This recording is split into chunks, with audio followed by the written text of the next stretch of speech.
आज जो है किसान आंदोलन का 20वां दिन है, तो आपको क्या लगता है मोदी सरकार इस बिल को वापस लेगी या नहीं लेगी? किसान तो डटे हुए हैं।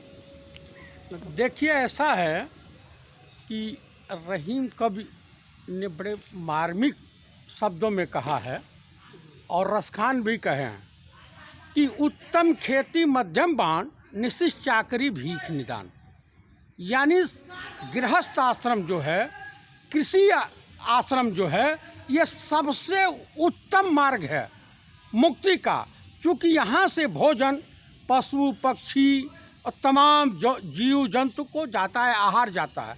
और माननीय मोदी जी के पास इतनी फुर्सत नहीं, हमारे देश के माननीय प्रधानमंत्री महोदय जी के पास, कि एक कम से कम जा कर के किसानों से मिलने, किसानों से वार्ता करें।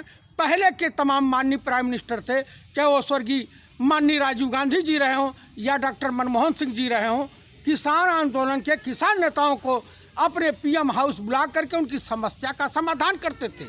आप ही बता दीजिए पत्रकार महोदय कि इस देश की अर्थव्यवस्था किसानों के बदौलत 4% रहती है जीडीपी, और उसको ही समूल नाश करने पे तुले हुए हैं।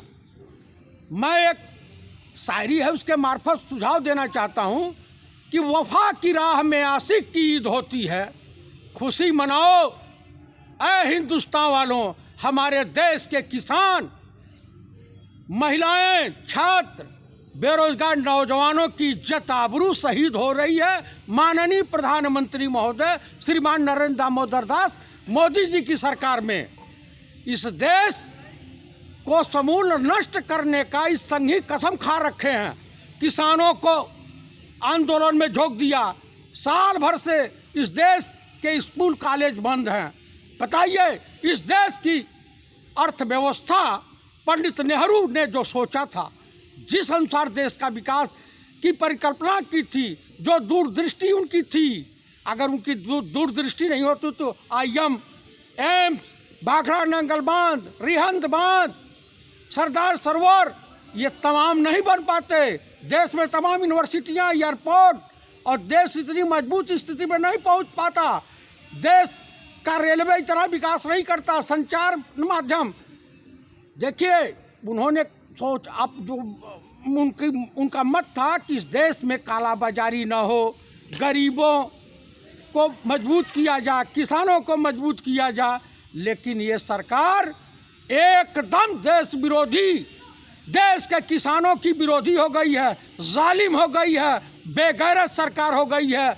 ये अडानी अंबानी की चाटुकारिता करने वाली सरकार हो गई है, अडानी अंबानी के इशारे पे काम करने वाली सरकार हो गई है, और इस देश के छात्रों, बेरोजगार नौजवानों और किसानों का शोषण कर रही है।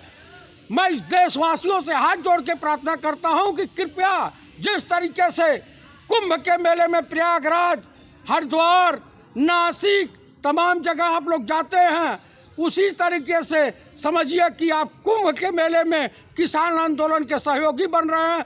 और इस बेगैरत घमंडी अड़ियल रवैया अपना इस संघी मानसिकता वाली सरकार को उखाड़ के फेंक दीजिए, और इस देश की अर्थव्यवस्था, इस देश के किसानों की मदद कीजिए, छात्रों की मदद कीजिए, बेरोजगार नौजवानों की मदद कीजिए।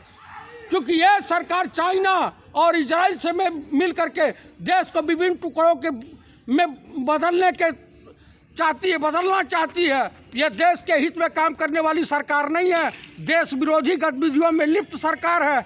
जिस प्रकार धारा 370 हटा करके इस सरकार ने इस देश के अंधविश्वासी, बकलोल, चूतिया हिंदुओं को चूतिया बनाया है, हिंदू अंधभक्तों को, उससे समस्या का समाधान नहीं होगा। ये सरकार गलवान घाटी, पेंगांग झील चाइना के हैंडओवर कर चुकी है। अब बंगाल का चुनाव आ रहा है, तो वहाँ कोरोना की बीमारी नहीं फैलेगी, वहाँ पे दंगे फसाद होंगे, वहाँ पे आरएसएस के कार्यकर्ता और बीजेपी के कार्यकर्ता मिल करके अपने ही नेताओं के गाड़ी पे पत्थर वगैरह फेंकेंगे और बदनाम करेंगे मुस्लिम समुदाय को, टीएमसी को, कांग्रेस को। इनका मेन दुश्मन अगर कोई है, समझ रहे हैं, तो कांग्रेस।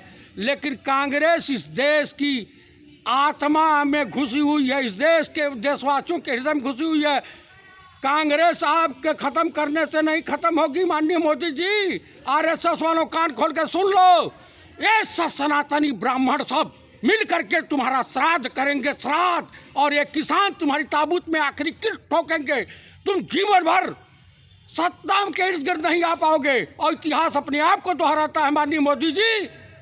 आपकी बड़ी दुर्गत होने वाली है और आपके दल की दुर्गत होने वाली है। आपके साथ भी इसी तरह का व्यवहार किया जाएगा।